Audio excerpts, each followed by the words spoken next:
Hello students, কেমন আছো সবাই? আশা করি সবাই ভালো আছো, সুস্থ আছো।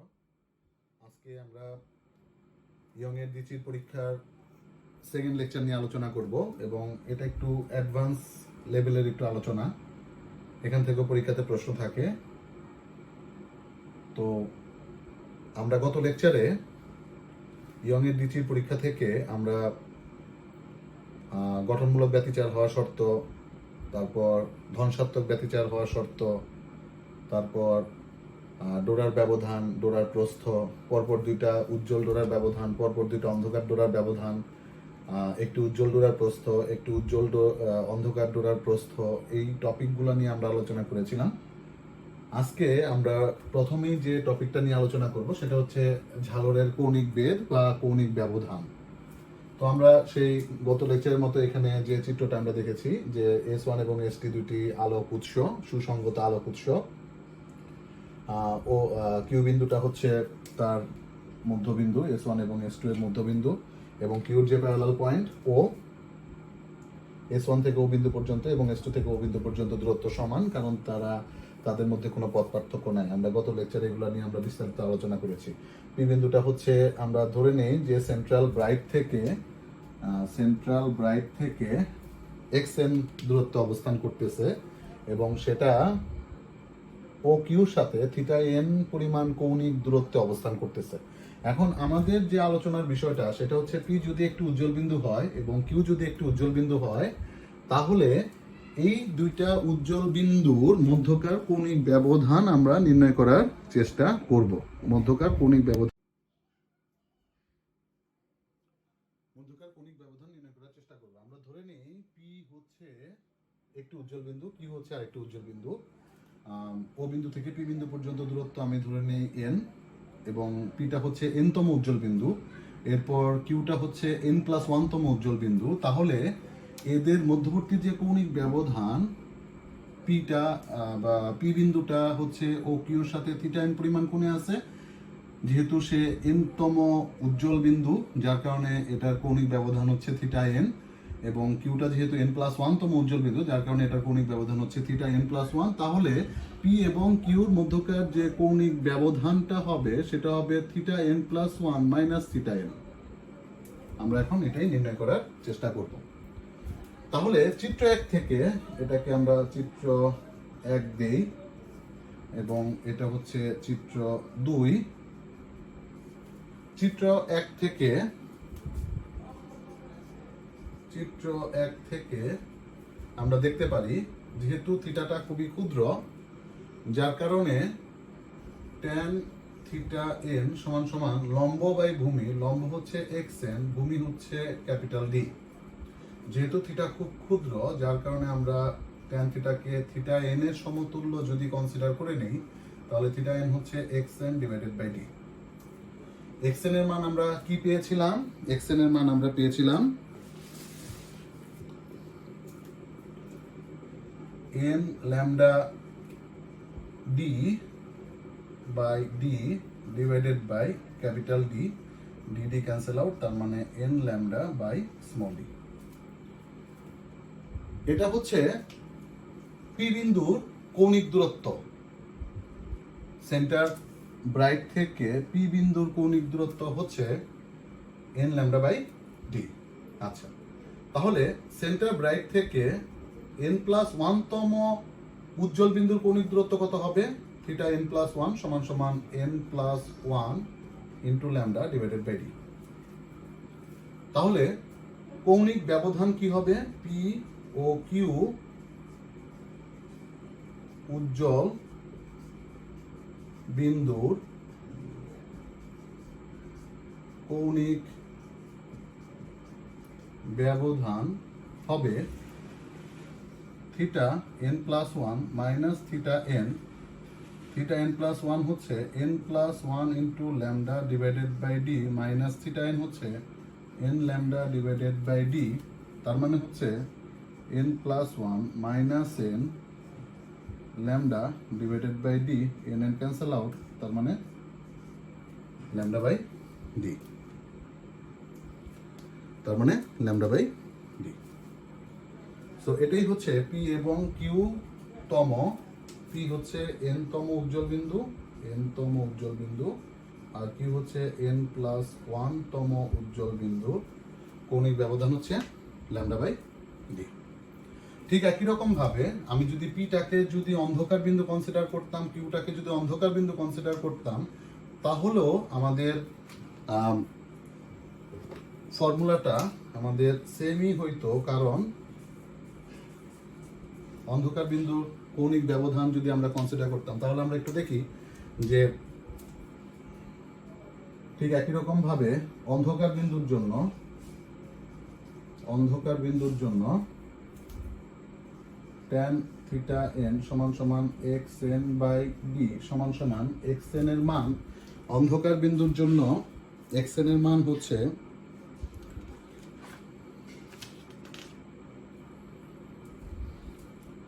2n minus 1 lambda d by 2d, 2n minus 1 lambda d by 2d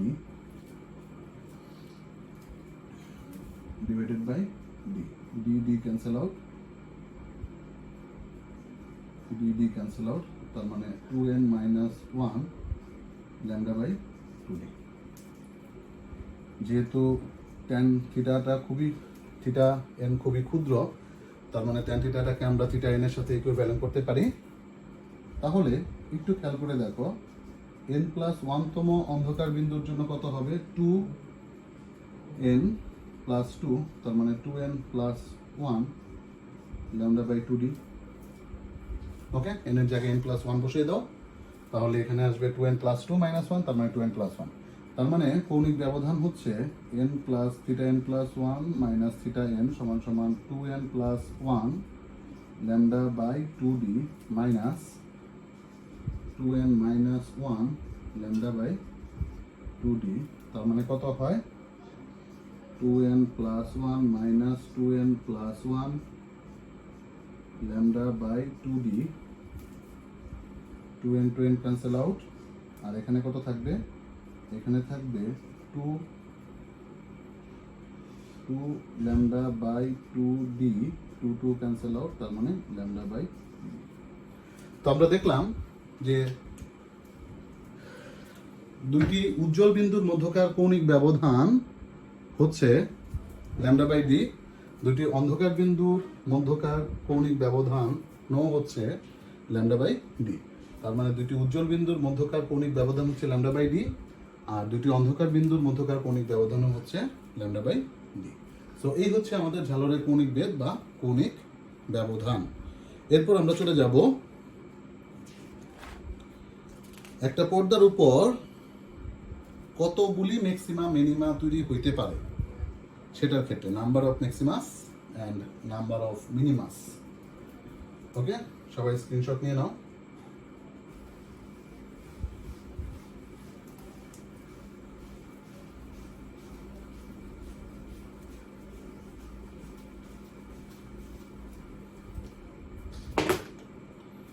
Number of maximas and minimas. Number of maximas and minimas.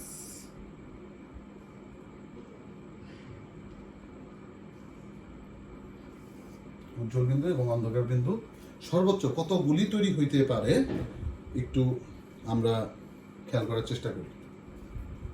For maxima, উজ্জ্বল বিন্দুর জন্য আমরা জানি যে পথ পার্থক্য ডেল এক্স সমান সমান এন ল্যামডা এবং del x equals to d sine theta. তাহলে এখান থেকে আমরা লিখতে পারি সাইন থিটা সমান সমান এন ল্যামডা বাই ডি, যেগুলি আমরা অলরেডি আলোচনা করে আসছি। এখন কথা হচ্ছে যে একটা পর্দার উপর সর্বোচ্চ কতগুলি উজ্জ্বল বিন্দু থাকতে পারবে সেটা এখন আমরা নির্ণয় করার চেষ্টা করব। তাহলে সাইন থিটা সমান সমান আমরা কি জানি? N lambda by d. তাহলে এই সাইন থিটার সর্বোচ্চ মান আমরা জানি যে 1, তার মানে এনটা হচ্ছে উজ্জ্বল বিন্দুর সংখ্যা, এন হচ্ছে উজ্জ্বল বিন্দুর সংখ্যা, নাম্বার অফ উজ্জ্বল বিন্দু বা নাম্বার অফ ম্যাক্সিমাম। আচ্ছা, তাহলে একটু খেয়াল করে দেখো, এন এর মান সর্বোচ্চ তখন হবে সাইন থিটা সর্বোচ্চের জন্য, তার মানে সাইন থিটার মান 1 এর থেকে যেহেতু বেশি হইতে পারবে না, তার মানে সাইন থিটার মান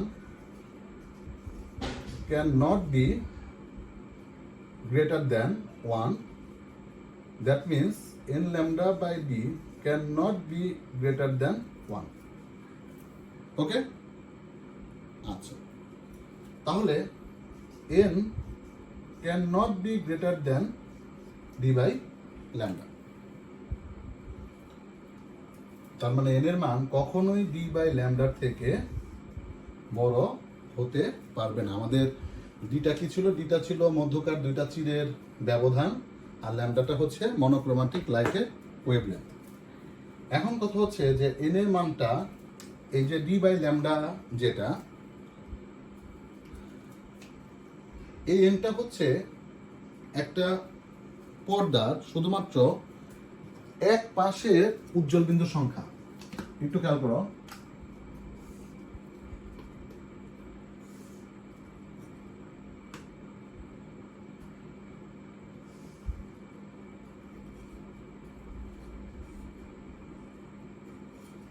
এটা যদি আমার সেন্ট্রাল ব্রাইট হয়, এটা হচ্ছে S1, এটা হচ্ছে S2। আমরা দেখে আসছি যে এটা যদি পি বিন্দু হয়,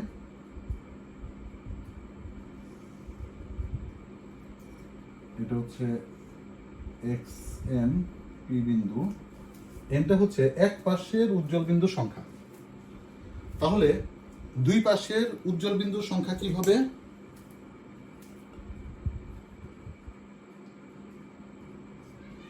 মোট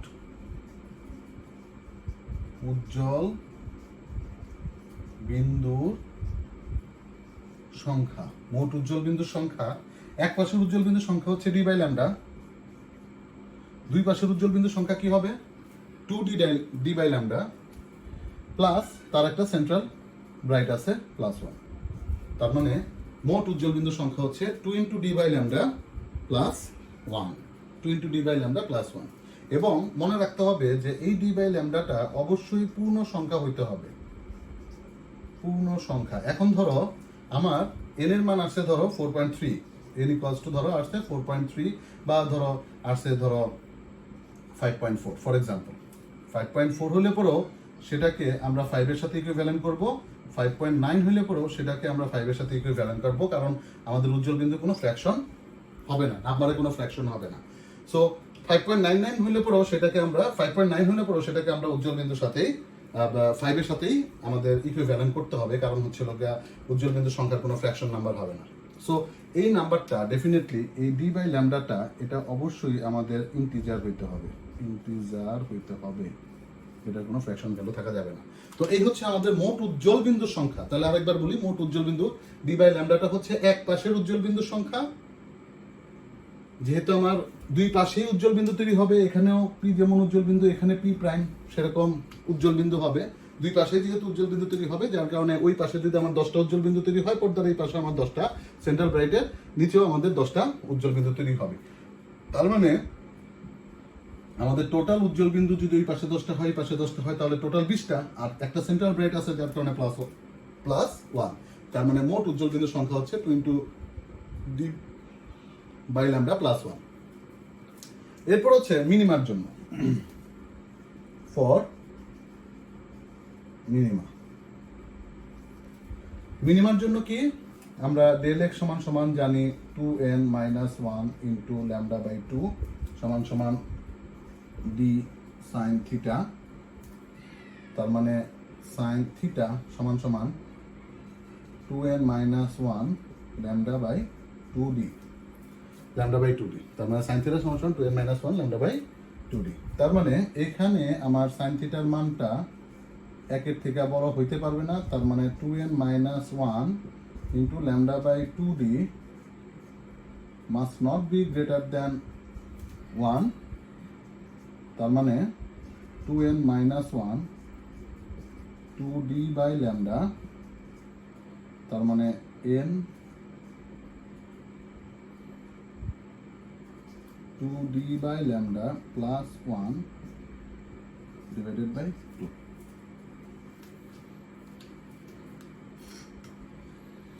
two d by lambda plus 1 divided by 2. So এটাকে আমরা একটু এভাবে লিখতে পারি, must not be greater than d by lambda plus half, d by lambda plus half. এখন কথা হচ্ছে এটাও কিন্তু আমার এক পাশের অন্ধকার বিন্দুর সংখ্যা, তাহলে মোট অন্ধকার বিন্দুর সংখ্যা কত হবে সমান সমান, অবশ্যই কিন্তু এটাকে ইন্টিজার দিতে হবে, অবশ্যই এই ভ্যালুটাকে পূর্ণ সংখ্যা বা ইন্টিজার দিতে হবে, ফ্র্যাকশন হওয়া যাবে না। যদি অ্যান্সারে আমার ফ্র্যাকশন চলেও আসে, তারপরে পূর্ণ সংখ্যা তারপরে যে ফ্র্যাকশনটা আছে সেই ফ্র্যাকশনটাকে আমরা কাউন্ট না করে শুধুমাত্র এই পূর্ণ সংখ্যাটাকে আমরা কাউন্ট করব। তাহলে মোট অন্ধকার বিন্দু সংখ্যা তাহলে কি হবে, এক পাশে যদি অন্ধকার বিন্দু 10টা থাকে তাহলে ওই পাশে অন্ধকার বিন্দু, সেন্ট্রাল ব্রাইটের ওই পাশে অন্ধকার বিন্দু কয়টা থাকবে, 10টাই থাকবে। তার মানে টোটাল অন্ধকার বিন্দু সংখ্যা কত হবে, টোটাল অন্ধকার বিন্দু সংখ্যা হবে 2 into d by lambda plus half. Okay, এখানে আমি প্লাস 1 কেন যোগ করি নাই, কারণ হচ্ছে আমার সেন্টারে তো ডেফিনেটলি আমার সেন্ট্রাল ব্রাইট, তাই না? তার মানে এখানে যেমন আমাদের উজ্জ্বল বিন্দুর ক্ষেত্রে সেন্ট্রাল ব্রাইট সহ আমাদের হিসাব করতে হয়েছে, এখানে কিন্তু আমার সেন্ট্রাল ব্রাইট সহ হিসাব করতে হবে না, তার কারণ হচ্ছে আমার সেন্টারে তো ব্রাইট, আমার সেন্টারে হচ্ছে উজ্জ্বল বিন্দু, দ্যাটস ওয়াই আমরা এখানে প্লাস 1 যোগ করি নাই। সো এটাই হচ্ছে আমাদের টোটাল ম্যাক্সিমাম মিনিমার পরিমাণটা। সো এটাই হচ্ছে আমাদের টোটাল উজ্জ্বল বিন্দুর সংখ্যা, একটা পর্দাতে উজ্জ্বল বিন্দুর সংখ্যা হবে এটা, আর একটা পর্দাতে অন্ধকার বিন্দুর সংখ্যা হবে এটা। এটাও খুব ইম্পর্টেন্ট, আমাদের আসতে পারে। এরপর আমরা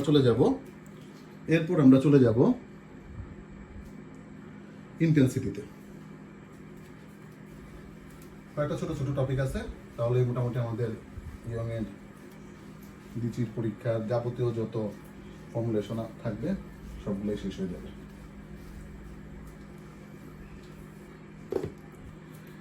তো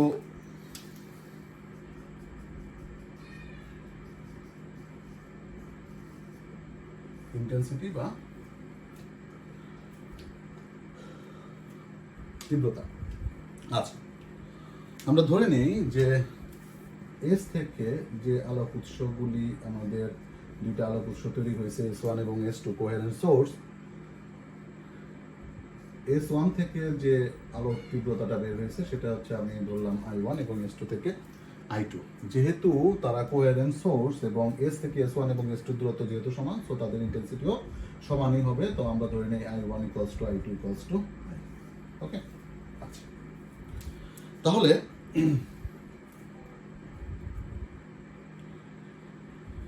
S1 এবং S2 ডাইমেনশন সেম বলে, তার মানে এগুলোর সাইজ সেম বলে আমাদের, এবং S থেকে তাদের দূরত্ব সমান বলে আমাদের প্রতি একক সময়ে আমাদের নির্গত আলোর যে পরিমাণটা, সেই পরিমাণটা আমাদের সেমই হবে। যেহেতু S1 এবং S2 ডাইমেনশন সমান এবং S থেকে S1 এবং S2 দূরত্ব যেহেতু সমান, সো ডেফিনেটলি আমাদের পার ইউনিট টাইমে আমাদের S থেকে S1 এবং S2 থেকে নির্গত যে আলো, সে একই পরিমাণ আলো নির্গত হবে, দ্যাটস ওয়াই আমরা ইন্টেন্সিটিটাকে সমান ধরে নিচ্ছি। আচ্ছা, তো ইন্টেন্সিটির যে ফর্মুলাটা আমরা পড়েছিলাম IR সমান সমান লব্ধি ইন্টেন্সিটি, তার মানে যে কোনো একটা বিন্দুতে যখন আলোক তরঙ্গগুলি উপরিপাতিত হবে তখন অবশ্যই সেখানে S1 এবং S2 থেকে যে ইন্টেন্সিটির আলো নির্গত হবে তাদের অবশ্যই সেখানে লব্ধি ইন্টেন্সিটি তৈরি হবে, এবং লব্ধি ইন্টেন্সিটির ফর্মুলা আমরা দেখছিলাম IR equals to I1 plus I2 plus 2 root over I1 I2 cos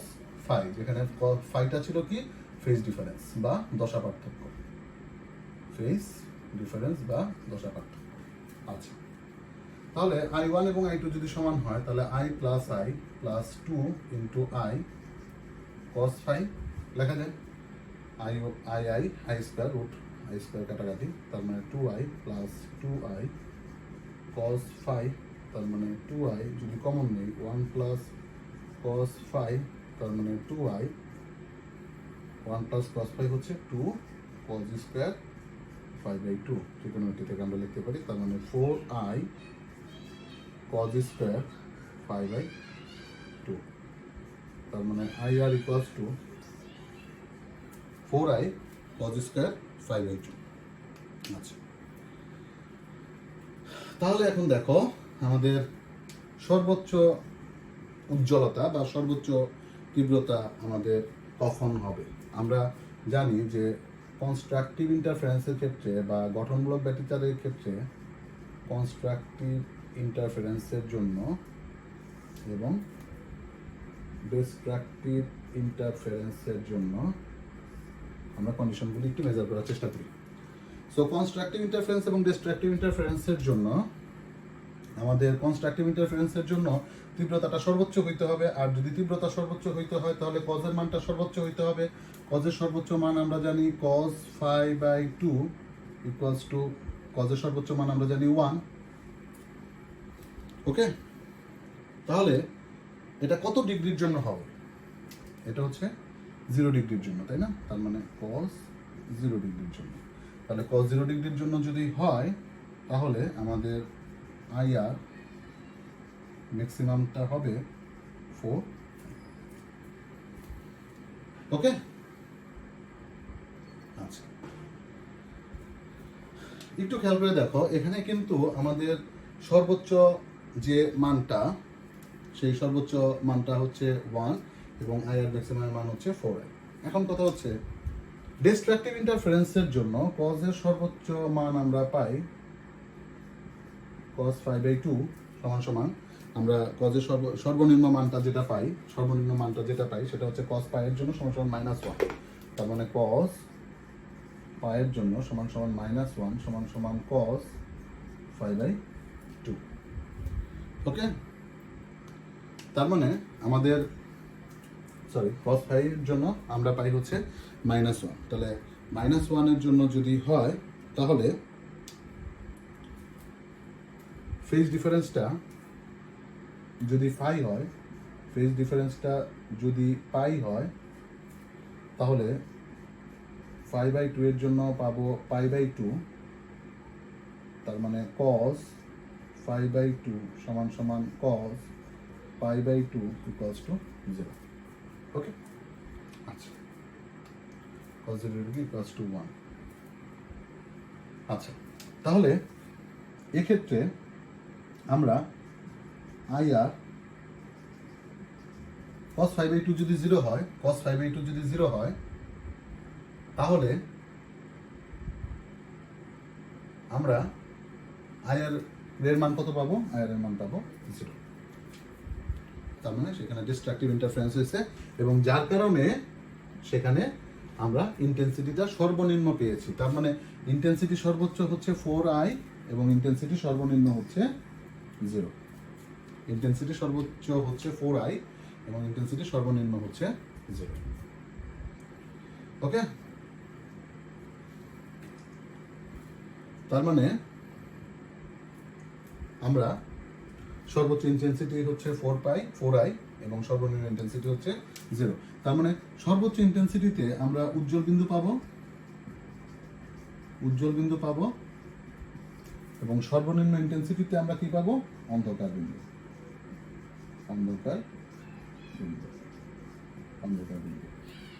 ওকে, তাহলে একটু খেয়াল করে দেখো আমাদের IRটা কি হবে।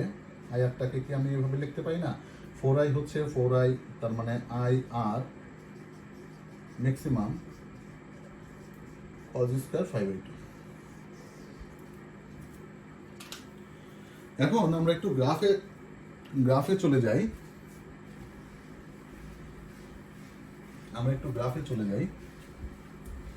আমরা যদি পট ডিফারেন্সের এগেইনস্টে আমরা যদি ইন্টেন্সিটিটাকে একটু ড্র করার চেষ্টা করি,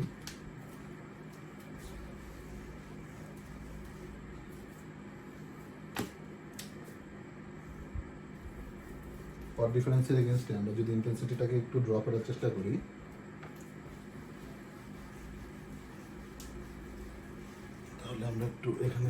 লিখি আই আর হচ্ছে I I maximum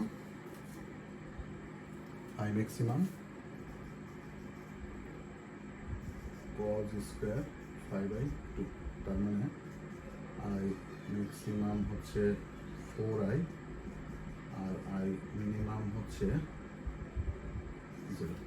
I R maximum হচ্ছে 4i, আই আর ম্যাক্সিমাম হচ্ছে 4i R I R minimum হচ্ছে 0। ওকে, আচ্ছা তাহলে একটু দেখো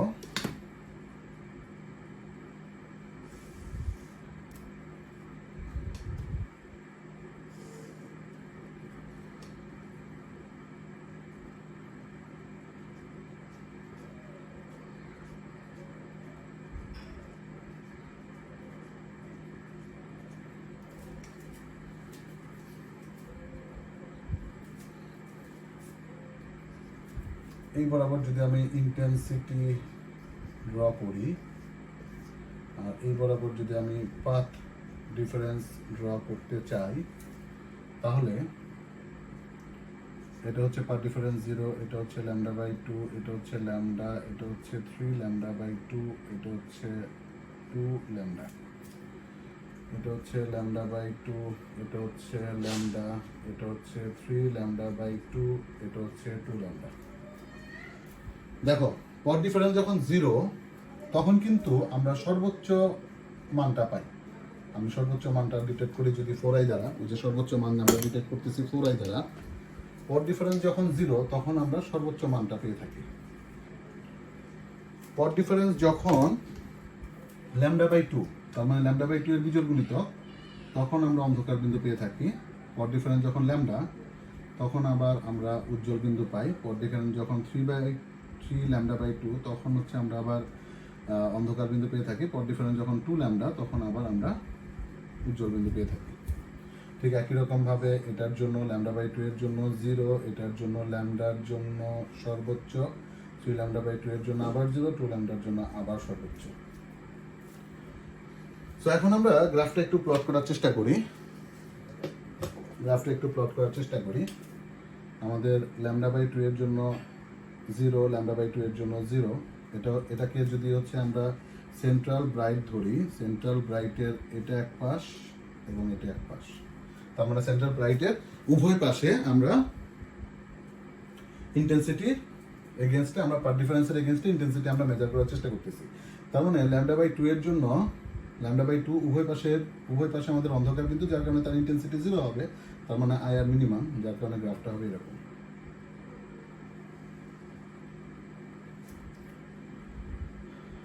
λ/2 এর জন্য 0, আবার ল্যামডার জন্য সর্বোচ্চ, যার কারণে হচ্ছে আমাদের গ্রাফটা হচ্ছে এরকম। 2 ল্যামডার জন্য আমাদের সর্বোচ্চ, যার কারণে আমাদের গ্রাফটা হচ্ছে এরকম। ঠিক একই রকম ভাবে সর্বনিম্ন, সর্বোচ্চ, সর্বনিম্ন। প্রত্যেকটার ক্ষেত্রে যেহেতু উজ্জ্বল বিন্দুর ইন্টেন্সিটিটা সব জায়গাতেই 4i, যার কারণে সব জায়গাতে আমাদের একই পরিমাণ ইন্টেন্সিটি দিবে উজ্জ্বল বিন্দুর জন্য, আর অন্ধকার বিন্দুর জন্য সেখানে ইন্টেন্সিটিটা একেবারে 0 হয়ে যাবে। তার মানে এই গ্রাফ থেকে আমরা দেখতে পারতেছি যে যখন উজ্জ্বল বিন্দু, তখন সর্বোচ্চ উজ্জ্বল, আস্তে আস্তে উজ্জ্বলতা কমতে কমতে কমতে কমতে 0-তে চলে আসলো, আবার উজ্জ্বলতা বাড়তে আবার পিক পয়েন্টে গেল 4i-তে, আবার উজ্জ্বলতা কমতে কমতে আবার 0-তে চলে আসলো। সো এই হচ্ছে আমাদের পাথ ডিফারেন্সের এগেইনস্টে ইন্টেন্সিটির গ্রাফটা আমরা একটু দেখার চেষ্টা করলাম। এখন আমরা চলে যাব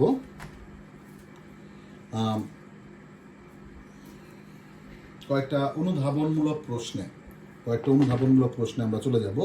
তো প্রথমেই আমরা একটু দেখে নেই যে এখান থেকে বেশ ভালো কিছু অনুধাবনমূলক প্রশ্ন আসে। তোমাকে জিজ্ঞেস করতে পারে, পরীক্ষা আসতে পারে যে আমরা এখানে বিস্তার, ইয়ংয়ের দ্বিচির তত্ত্বে বা দ্বিচির পরীক্ষায় বিস্তার আমরা সমান বা প্রায় সমান নেই কেন, বা প্রায় সমান ধরি কেন, প্রায় সমান কনসিডার করি কেন। কনসিডার করি কেন? বিস্তার সমান বা প্রায় সমান আমরা কেন কনসিডার করি? আচ্ছা, এটার অ্যান্সারটা হচ্ছে যে ধরো আমাদের যে উজ্জ্বল বিন্দুর ক্ষেত্রে উজ্জ্বলের ক্ষেত্রে আমাদের লব্ধি বিস্তারের ফর্মুলা হচ্ছে A1 প্লাস A2 হয়ে যাচ্ছে। অন্ধকারের ক্ষেত্রে আমাদের বিস্তারের ফর্মুলা হচ্ছে A2 difference A1 difference A2, যেটা বলো সেটা থেকে ছোটটা বিয়োগ। এই কারণে আমরা মাইনাস সাইন দ্বারা ব্যবহার না করে আমরা ডিফারেন্স হিসাব করি, যেটা মোর লজিক্যাল। আচ্ছা, তাহলে ধরো A1 এবং A2 এটা হচ্ছে ধরো লব্ধি বিস্তার, এটা হচ্ছে লব্ধি বিস্তার AR, এটা হচ্ছে লব্ধি বিস্তার AR। আচ্ছা, এখন হচ্ছে ধরো 1 নাম্বার তরঙ্গের যে বিস্তার, সেই 1 নাম্বার তরঙ্গের বিস্তার যদি 100 হয়, 2 নাম্বার যে তরঙ্গের বিস্তার, সেই তরঙ্গের বিস্তার যদি 10 হয়, তাহলে AR A1 প্লাস A2 আর AR A1 ডিফারেন্স A2। তাহলে AR ম্যাক্সিমাম যেটা আর এটা হচ্ছে মিনিমাম। AR ম্যাক্সিমাম যেটা, সেটার বিস্তার হয়ে যাচ্ছে 110, আর AR মিনিমাম যেটা, সেটার বিস্তার হয়ে যাচ্ছে 90। দেখো, আমরা ব্যতিচার ঝালরের ক্ষেত্রে, এটা আমরা প্রথম লেকচারে আমরা আলোচনা করেছিলাম যে ব্যতিচার ঝালরের ক্ষেত্রে আমাদের যেটা উজ্জ্বল সেটা খুবই উজ্জ্বল দেখাবে, যেটা অন্ধকার সেখানে একেবারেই কোনো আলো পৌঁছাবে না, তাই নয় কি? তাহলে এখানে যেটা উজ্জ্বল, সেক্ষেত্রে এটার উজ্জ্বলতার বিস্তার হচ্ছে 110, উজ্জ্বল বিন্দুর বিস্তার, আর অন্ধকার বিন্দুর বিস্তার হচ্ছে 90। তার মানে এখানে আলোর কিন্তু একটা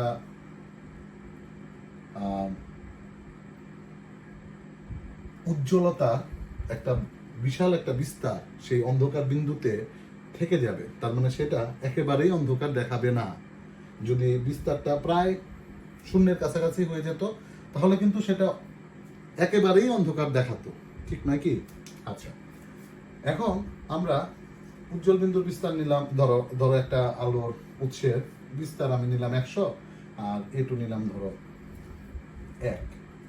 তাহলে সেক্ষেত্রে যেটা উজ্জ্বল সেটার বিস্তার হয়ে যাবে 101, আর যেটা অন্ধকার,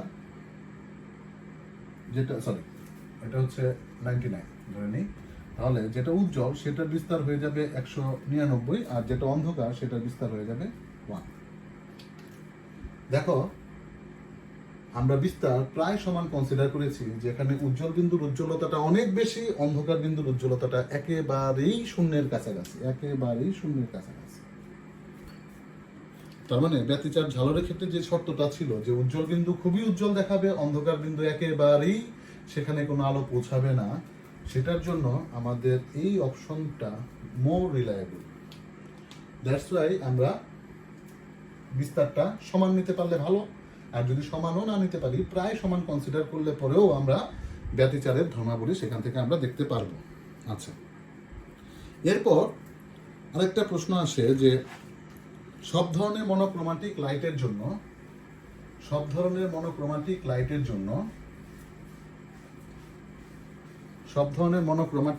জন্য আমাদের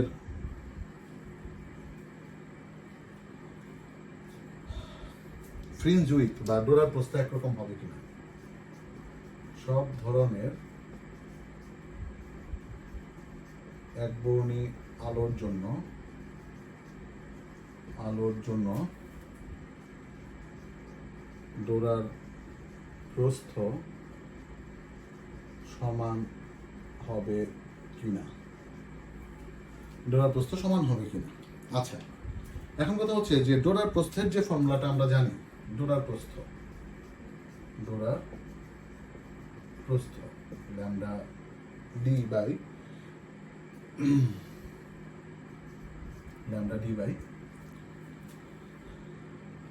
2D, ডোরার প্রস্থ ল্যামডা ডি বাই 2D। এখন কথা হচ্ছে যে ডোরার প্রস্থটা কিন্তু তরঙ্গ দৈর্ঘ্যের উপর নির্ভর করে। যেমন আমরা যদি বিট জিওর যদি আমরা দেখি, ভায়োলেটের ল্যামডা হচ্ছে কম, রেডের ল্যামডা হচ্ছে খুব বেশি। তাহলে আমি যদি চিপদ্বয়ের মধ্যকার দূরত্ব ডি যদি আমি অপরিবর্তিত রাখি, স্লিট থেকে পর্দার দূরত্ব যদি আমি অপরিবর্তিত রাখি, তাহলে ডোরার প্রস্থটা ল্যামডার উপর নির্ভর করবে। আচ্ছা, তাহলে ফ্রিঞ্জ উইথ অফ ভায়োলেটের জন্য ল্যামডা যেহেতু কম, ফ্রিঞ্জ উইথ ভায়োলেটের জন্য ল্যামডা যেহেতু কম, ফ্রিঞ্জ উইথের সাথে ল্যামডা যেহেতু সমানুপাতি, তার মানে ল্যামডা যেহেতু কম, সেক্ষেত্রে তার ভায়োলেটের জন্য ফ্রিঞ্জ উইথটাও কম হবে। আর রেডের জন্য যেহেতু ল্যামডা বেশি, তার মানে তরঙ্গ দৈর্ঘ্য বেশি, যার কারণে লালের জন্য তার ফ্রিঞ্জ উইথটাও বড় হবে। খুব ইম্পর্টেন্ট একটা কোশ্চেন, যে সব ধরনের এক বর্ণীয় আলোর জন্য ডোরার প্রস্থ সমান হবে কিনা। ওকে, এখন আমরা লাস্ট একটা টপিক নিয়ে আলোচনা করি।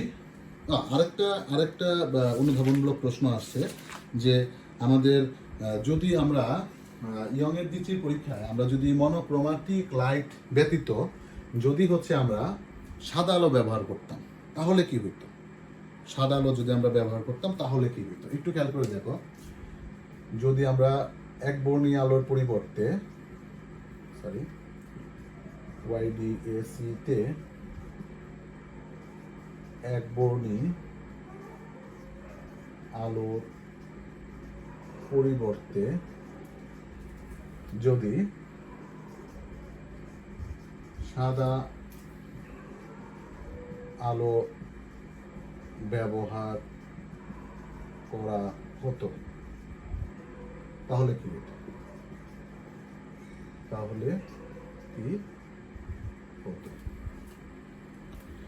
এক বর্ণীয় আলোর পরিবর্তে যদি সাদা আলো ব্যবহার করা হতো, তাহলে যে প্রবলেমটা হইতো সেটা হচ্ছে যে আমাদের যে সোর্সটা আছে এখান থেকে পর্দার উপর যে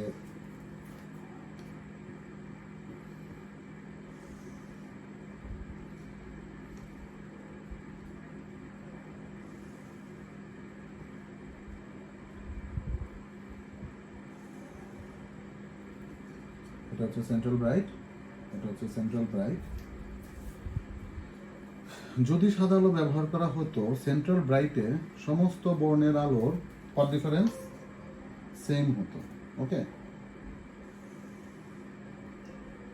সমস্ত বর্ণের আলোর পথ ডিফারেন্স সেম হতো। তার কারণ হচ্ছে যে একটু খেয়াল করে দেখো, যদি সাদা আলো ব্যবহার করা হতো, সাদা আলোর ক্ষেত্রে আমাদের যে ভিবজিওর, সেই ভিবজিওরের প্রত্যেকটা বর্ণের আলোর ডিফ্র্যাকশন কিন্তু একরকম না, বা ডেভিয়েশন কিন্তু একরকম না, তাই না? কি ভায়োলেটের ডেভিয়েশন দেওয়া, ডেফিনেটলি আমার ব্লু ডেভিয়েশন একরকম হবে না, গ্রিনের ডেভিয়েশন একরকম হবে না, রেডের ডেভিয়েশন একরকম হবে না। তার মানে এটা যদি ভিবজিওর হয়, এটা ভিবজিওর এরকম হবে। তার মানে এই ভায়োলেটটা এই S1 উৎস থেকে যে পরিমাণ বেগে ও বিন্দুতে গিয়ে পৌঁছাইছে, S2 থেকে ঠিক ভায়োলেট আলোটা ওই পরিমাণ বেগে ও বিন্দুতে গিয়ে পৌঁছাবে। এখান থেকে গ্রিন আলোটা বেগে যতটুকু বেগে ও বিন্দুতে গিয়ে পৌঁছেছে, S2 থেকেও ঠিক গ্রিন আলোটা ততটুকু বেগে ও বিন্দুতে গিয়ে পৌঁছাবে। তার মানে প্রত্যেকটা বর্ণের আলো পথ পার্থক্য হচ্ছে 0, দশা পার্থক্য 0, যার কারণে এই ও বিন্দুটা সে সেন্ট্রাল ব্রাইট তৈরি করতে পারবে। ঝামেলা হবে সেন্ট্রাল ব্রাইটের পরের যে উজ্জ্বল বা অন্ধকার যে বিন্দুগুলি হবে, সেই বিন্দুগুলিতে একেবারেই উজ্জ্বলতা বা একেবারেই অন্ধকারাচ্ছন্ন সেখানে তৈরি হবে না। কারণ সেন্ট্রাল ব্রাইটের পরে আমাদের যে ডার্ক ফ্রিঞ্জটা তৈরি হবে, সেটা একেবারেই ডার্ক থাকবে না। সেন্ট্রাল ব্রাইটের পরে যে ডার্ক ফ্রিঞ্জটা তৈরি হবে, সেটা একেবারেই ডার্ক থাকবে না, কারণ আর এটা হচ্ছে ফার্স্ট ব্রাইট, এটা হচ্ছে ফার্স্ট ব্রাইট, সেন্ট্রাল ব্রাইটের পরে ফার্স্ট ব্রাইট। আচ্ছা, সো ওই যে ডার্ক যেটা তৈরি হইল সেখানে এই বিন্দুতে S1 থেকে আলোক উৎস এই বিন্দুতে যেতে এবং S2 থেকে আলোক উৎস এই বিন্দুতে যেতে সব বর্ণের আলোর পথ পার্থক্য বা দশা পার্থক্য কিন্তু একরকম হবে না। দ্যাটস ওয়াই সেখানে একেবারেই ডার্ক তৈরি হবে না, সেখানে কিছু রেডিশ হোয়াইট থাকবে। আবার যখন ব্রাইট তৈরি হচ্ছে তখন সে একেবারেই ব্রাইট তৈরি করবে না, সেখানে কিছু ব্লুইশ হোয়াইটের কিছু আবছা আলো থাকবে। তো ব্যতিচার ঝালকটা আমরা স্পষ্ট সেখানে দেখতে পারবো না। দ্যাটস ওয়াই আমরা একবর্ণী আলোর পরিবর্তে আমরা সাদা আলো এখানে ব্যবহার করি না, কারণ ব্যতিচার ঝালকটা সুস্পষ্টভাবে দেখতে গেলে পরে সেখানে অবশ্যই আমাদের একবর্ণী আলো ব্যবহার করতে হবে। আচ্ছা, এরপর আমরা চলে যাই যে ইন্টারফারেন্সের যে ফ্রিঞ্জগুলো আমরা দেখতেছি সেই ফ্রিঞ্জগুলি স্ট্রাকচার কিরকম হবে। যে কোনো ধরনের সোর্সের জন্য ফ্রিঞ্জ বা ডোরাগুলি কি একই ধরনের দেখা যাবে, না বা যে কোনো ধরনের সোর্সের জন্য একটু ডিফারেন্ট হবে, ডিফারেন্ট সোর্সের জন্য একটু ডিফারেন্ট হবে। তার মানে এখান থেকে আমরা দেখব যে শেপস অফ ইন্টারফারেন্স ফ্রিঞ্জ বা ডোরার প্রস্থের আকার। আমরা দেখলাম এতক্ষণ পর্যন্ত আমরা ইয়ং এর ডিচির পরীক্ষাতে যেটা নিয়ে আমরা আলোচনা করেছি যে স্লিটগুলি যদি এরকম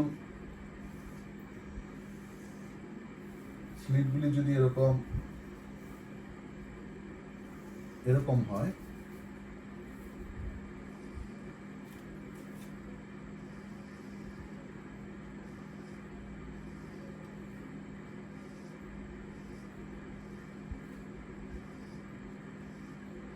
স্লিটগুলি যদি এরকম হয় তাহলে পর্দার উপর সে উজ্জ্বল বিন্দু, অন্ধকার বিন্দু ডোরার যে প্রস্থগুলি হবে সেই প্রস্থগুলি লিনিয়ার হবে, তাই না? আমি ধরে নিই যে এটা হচ্ছে অন্ধকারাচ্ছন্ন অঞ্চল, এটা হচ্ছে অন্ধকারাচ্ছন্ন অঞ্চল, এটা হচ্ছে অন্ধকারাচ্ছন্ন অঞ্চল, এটা হচ্ছে S1 স্লিট, এটা হচ্ছে S2 স্লিট। যদি S1 এবং S2 স্লিটগুলি যদি এরকম লম্বালম্বি লিনিয়ার হয় তাহলে এখানে যে ডোরা প্রস্থগুলি আমরা দেখব সেই ডোরা প্রস্থগুলি এরকম স্ট্রেট লাইন হবে,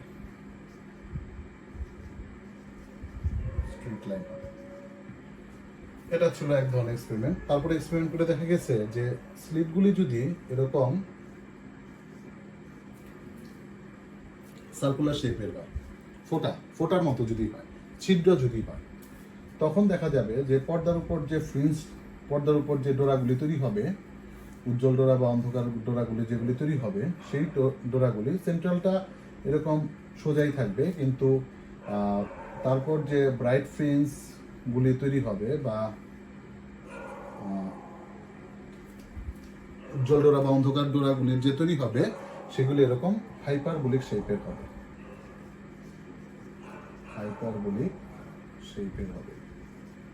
এটা পরীক্ষিত। ঠিক আছে। 3 নম্বরের ক্ষেত্রে যদি সোর্সগুলি এরকম হরিজন্টালি অবস্থান করত, S1 এবং S2 সোর্সগুলি যদি এরকম হরিজন্টালি অবস্থান করত তাহলে পর্দার উপর তাদের ফ্রিঞ্জের শেপগুলি কিরকম হতো, তখন দেখা যেত যে পর্দার উপর যে ফ্রিঞ্জগুলি তৈরি হইত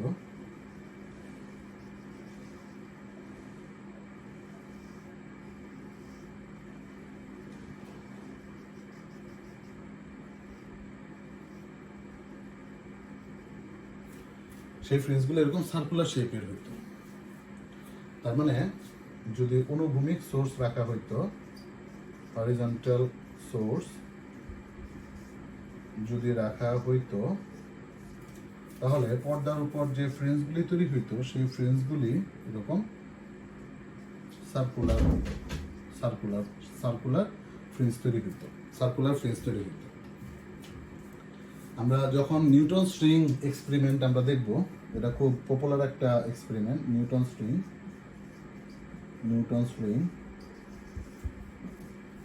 এর এক্সপেরিমেন্টটা আমরা দেখি যে আমাদের এরকম এরকম এরকম এরকম এরকম ফ্রেঞ্চগুলি তৈরি হয়, সার্কুলার ফ্রেঞ্চগুলি তৈরি হয়। এবং এই সার্কুলার ফ্রেঞ্চের ক্ষেত্রে একটা জিনিস খুব ইম্পর্টেন্ট, যে কিছু কিছু সার্কুলার হরিজন্টাল সোর্সের ক্ষেত্রে বা অনুভূমিক সোর্সের ক্ষেত্রে কিছু কিছু সার্কুলার ফ্রেঞ্চের কেন্দ্রে উজ্জ্বল বিন্দু থাকে, আবার কিছু কিছু ক্ষেত্রে কেন্দ্রে অন্ধকার বিন্দুর সৃষ্টি হয়। এটা টোটালি ডিপেন্ড করে আমাদের S1 এবং S2 এর মধ্যকার দূরত্বের উপর। যদি S1 এবং S2 এর মধ্যকার দূরত্ব যদি ল্যামডা হয়, যে পথ পার্থক্য যদি ল্যামডা হয়, পথ পার্থক্য যদি ল্যামডা হয়, আমি ধরে নেই যে এটা যদি পি বিন্দু হয়, তাহলে পথ পার্থক্য যদি ল্যামডা হয়, S1P মাইনাস S2P যদি ল্যামডা হয়, তাহলে দেখা যায় যে তার কেন্দ্রে উজ্জ্বল ফ্রিঞ্জের তৈরি হয়েছে। আর যদি এটা যদি উজ্জ্বল আর পথ পার্থক্য যদি ল্যামডা বাই 2 হয়, তাহলে তার কেন্দ্রে অন্ধকার বিন্দু তৈরি হয়েছে। তারপরে আস্তে আস্তে উজ্জ্বল অন্ধকার এরকম যাবে। সো এটা টোটালি ডিপেন্ড করবে আমাদের ওই যে পথ পার্থক্যের উপর। সেই যে মেইন কনসেপ্ট যেটা ছিল, যে পথ পার্থক্য যদি ল্যামডা বাই 2 এর জোড় গুণিতক হয় বা ল্যামডার যদি সরল গুণিতক হয়, তাহলে সেটা উজ্জ্বল বিন্দু তৈরি করবে, এবং ল্যামডা বাই 2 এর যদি বিজোড় গুণিতক হয়, তাহলে সেটা অন্ধকার বিন্দু তৈরি করবে। সো এই হচ্ছে আমাদের টোটাল ব্যতিচারের যাবতীয় যত কনসেপ্ট ছিল সেগুলা আলোচনা, এবং ইয়ংয়ের দ্বিতীয় পরীক্ষার যাবতীয় যত কনসেপ্ট ছিল সেগুলোর আলোচনা। বইয়ের থেকে একটু বইয়েতে যা ছিল সেগুলো তো দেখালাম, বইয়ের বাইরেও কিছু জিনিস আমি দেখানোর চেষ্টা করেছি তোমাদের অ্যাডভান্স লেভেলের জন্য, একটু অ্যাডমিশন টেস্টের জন্য। সো এই হচ্ছে আজকের লেকচার। সবাই খুব ভালো থাকো, সুস্থ থাকো, সবাই বাসায় থাকো, স্টে হোম, বি সেফ। ধন্যবাদ সবাইকে।